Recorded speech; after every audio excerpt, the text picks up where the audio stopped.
game plan going into the finals. Oof. First of all, I was really glad to be there. My objective was the Belgian national record, under 20 record at the time was 45.87. So I already ran that in the semi-finals. So I was already really happy with the competition.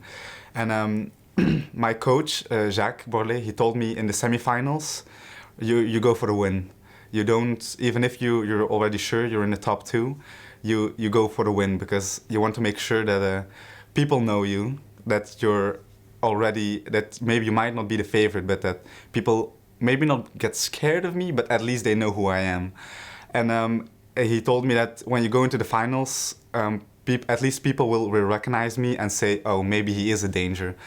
And then he just told me to give everything. During the semis, everything already felt really great. So he just told me, just do the same and let's see how much you can still get out of it. And I think it's just the stress and the feeling of a championship that made it so amazing. It was the first time ever I had to run like 3 high-level races after each other. And I was still also, I wasn't prepared I was trying to prepare myself mentally for the 2 4x400 meters as well afterwards. So my first thoughts, of course, were, I can't believe this happened. It was amazing. It was a dream come true. So yeah, I couldn't believe it at first. And after the race, 5 minutes after the race, 10 minutes after the race, after the podium, Jacques told me, hand in your phone. You're not looking on your phone.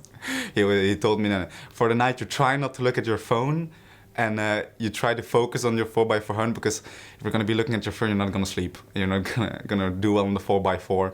So he tried to tell me, yeah, you did amazing, but now you relax a bit and you can party as much as you want after the 4x4. Yeah, of course, I still have pictures on my phone of me, 8-year-old me at a competition. Like, can I get an autograph? Can I get a picture with Kevin and Joe? So yeah, it's really amazing when I first got a chance to meet them. I still remember in the beginning, I still had a lot of trouble like telling which one was which.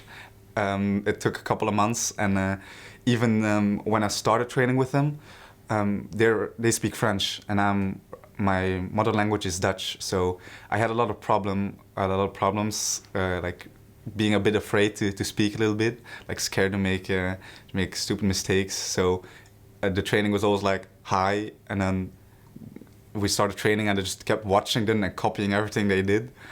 And after a while, it kind of became normal and we became good friends. And I'm really thankful I can train with them because like my first big senior championship was Birmingham. And I was freaking out completely. I couldn't sleep. I was shaking the entire time because the 4x4 running with these guys, I was so afraid of ruining it, of dropping the bed, and you had the problems of all the disqualifications, and I was really afraid I was gonna mess something up. But they always told me, you'll do fine. Just you know what you have to do, and it was really chill. And I think I gained so much experience running with them that it's been amazing so far, and I hope I can. I think there's still a lot to learn from them, and I hope I can continue to do this. I think I'm still very young, so I really don't have to work on my image or how people look at me. I'm still learning as much as I can from these guys. That's the point of training with them.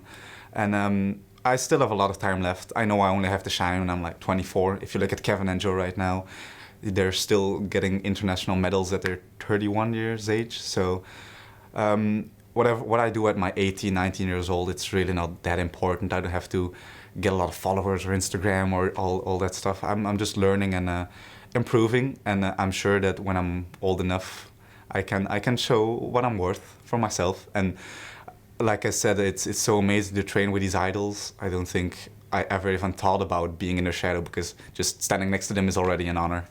Birmingham was my first senior competition. I was really afraid of messing something up, but I think the worst thing I ever did before a competition was, I think it was Grosseto, or the under-18 European Championship in Italy, and I couldn't sleep. I don't know why. I couldn't fall asleep. It wasn't even hot. I just had a million thoughts racing through my head, and I still remember on a bus to the finals. It was about 20 minutes, and I just instantly fell asleep in the bus to the competition. And my coach, previous coach at the time, Jean-Marie Bras, he wasn't so happy. Like, how can you sleep right now? That's not professional. So I tried to stay awake, and before the competition, I didn't even eat because I was stressing out so much. So there was nothing to eat in the area.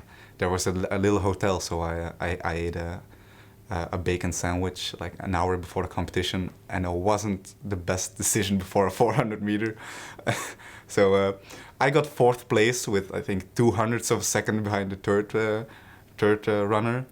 And after the competition, I don't know what happened. All my preparation was perfect. I don't know what happened. And afterwards, my coach was really pissed off at me because that's not a good way to start a professional career. It was like, at least now you know what not to do. So in the future, I think I'm a bit more professional now because Jacques, he likes to keep the leash short. Usually my backstretch isn't that great. Well, before the World Championship, it wasn't that great. I lost all my technique in the final 50 meters, arms going everywhere, head going back and forth. So we worked a lot on it, but I think it's a very mental last stretch. You have to stay strong mentally, and I think that's the reason why I did so great in that last final stretch, because there were no expectations for me. I think if you're going into the final stretch and everybody's expecting you to win, I think it can be very tough, even if you don't really think about it. So I felt I still had some energy left, and I just went for it because I don't have anything to lose. And it's at moments like that just everything falls perfectly in the right place. And I think, yeah, it's amazing. And I was a bit afraid that in Berlin I wasn't going to be able to do the same, but it's just the feeling of a championship that changes everything. It's such a difficult question to ask. What was your favorite competition this summer? And I thought about it a lot, but I can't find the right answer. The individual competition is also amazing, and you get to run with people your age, and you see all these up-and-coming talents. It's so amazing. And also running with like the Borlays and Hudson Smith and all these amazing guys. It's two completely different worlds. You're running with your own category and running with people you look up to. So I can't pick a favorite. And also the atmosphere at Berlin was crazy. I've never experienced something like that. The stadium was just so wild, and I think the just waiting for you to get the baton and just seeing all these athletes that you've been looking up to just coming all your way, like, oh no, now it's my turn. But you learn. I'm so grateful that I got to do that with the Borlays, because I couldn't even imagine having to run such a competition on my own.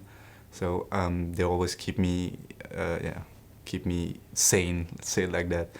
And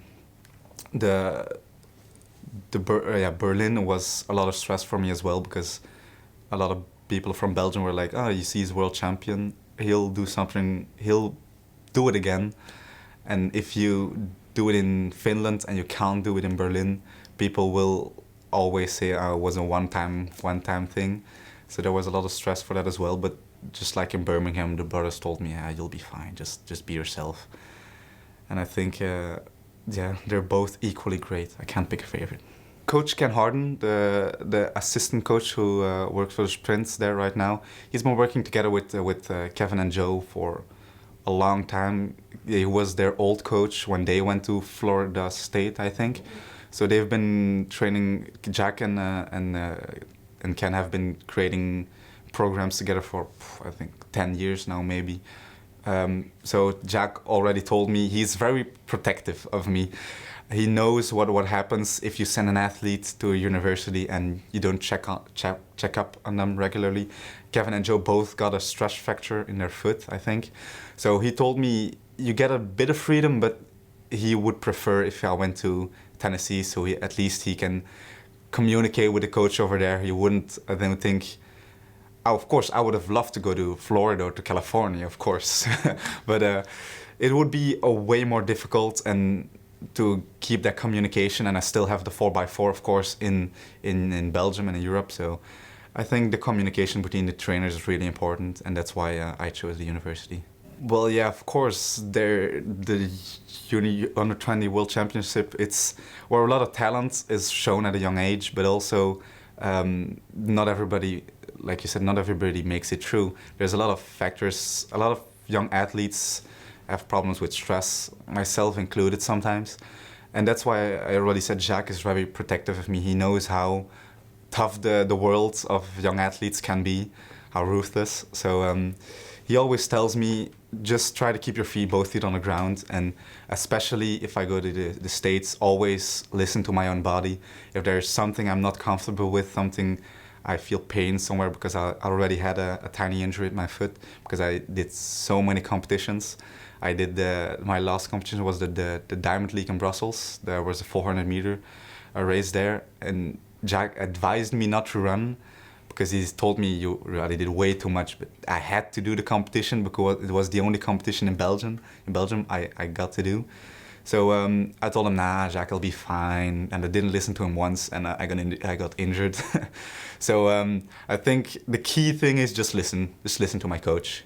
He always takes decisions that are in my favor and will lead to the best conclusion for me. So I just try to listen to him as much as possible.